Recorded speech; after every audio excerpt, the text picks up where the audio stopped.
Somewhere on your phone right now, there's a game that has quietly made more money than most Hollywood movie franchises combined. And there's a decent chance you've never even heard of it. Mobile games don't get the respect console and PC games get, but dollar for dollar, they're the single most profitable form of entertainment on the planet. Before we start, drop a comment with the mobile game you've personally spent the most money on. No judgment, we've all done it. And subscribe, because by the end of this chart, at least one of these games is going to surprise you. Long before Honor of Kings or Genshin Impact were household names, Japan quietly ran the entire mobile gaming economy. Monster Strike and Puzzle & Dragons spent years trading the title of the highest-grossing mobile game on Earth, both built around the same basic idea. Pull a random character, get emotionally attached to your collection, and keep paying to chase the next rare one. It's a genre called gacha, named after Japanese toy vending machines, and it turned out to be one of the most effective monetization models ever invented for a phone screen. Fate Grand Order followed the exact same playbook a few years later and became just as dominant, proving this wasn't a fluke, it was a formula, and Japan had figured it out years before the rest of the industry caught up. While Japan built its empire on anime characters, Korea built its own version around massive multiplayer RPGs with decades of brand loyalty behind them.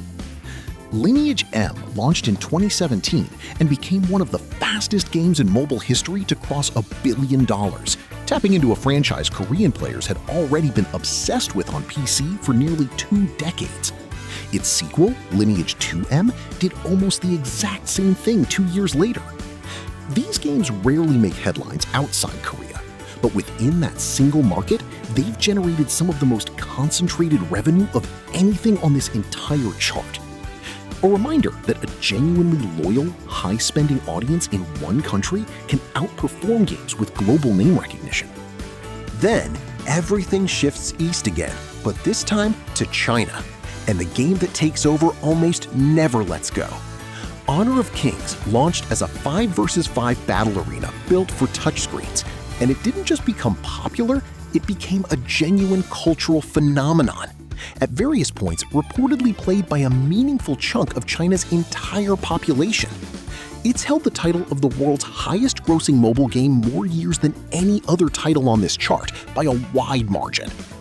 Right alongside it, Genshin Impact takes a completely different approach.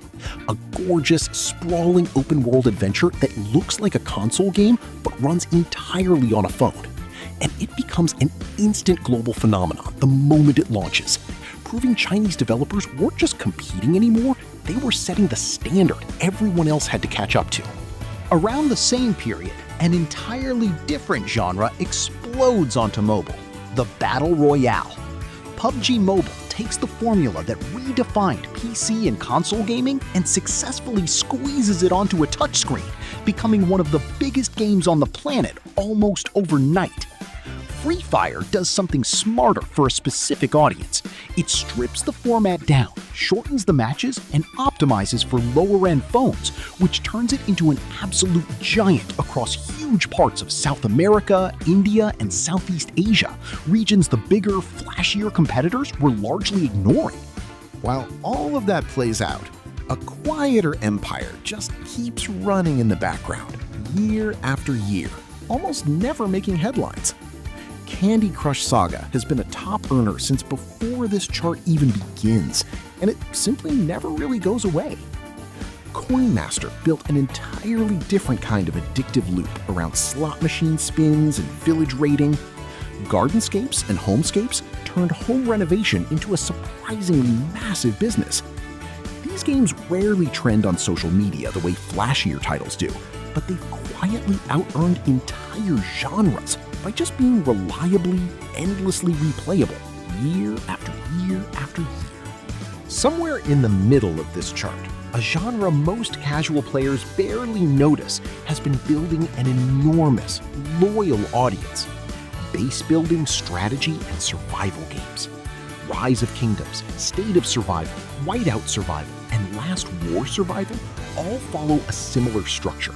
Build a base, manage resources, join an alliance, fight for territory.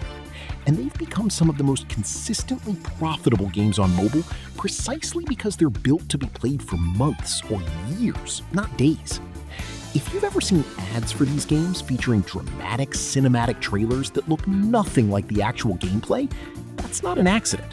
It's one of the most aggressively marketed genres on this entire chart. Then, seemingly all at once, a wave of new games launches and completely reshuffles the middle of this chart. Monopoly Go turns a board game most people associate with family arguments into one of the fastest growing mobile games ever released, using an aggressive events and reward system that keeps players opening the app multiple times a day. Royal Match takes the Match 3 formula that Candy Crush perfected over a decade earlier and modernizes it with better production value and smarter progression. Both games prove something important. In mobile gaming, genuinely original ideas are rare, but flawless execution of an existing idea can still make you an enormous amount of money. And right at the edge of this chart, the newest names are still finding their footing. Uma Musume Pretty Derby, a horse racing gacha game built around anime characters, quietly becomes one of the biggest games in Japan before finally launching globally and turning into one of the fastest climbs on this entire chart. Pokemon TCG Pocket takes one of the most beloved card games in history, strips it down into bite-sized digital packs, and turns decades of nostalgia into an instant top-grossing hit within its very first year. Add it all up, and this chart tells a story most people never think about. Mobile games aren't a side hustle for the gaming industry anymore.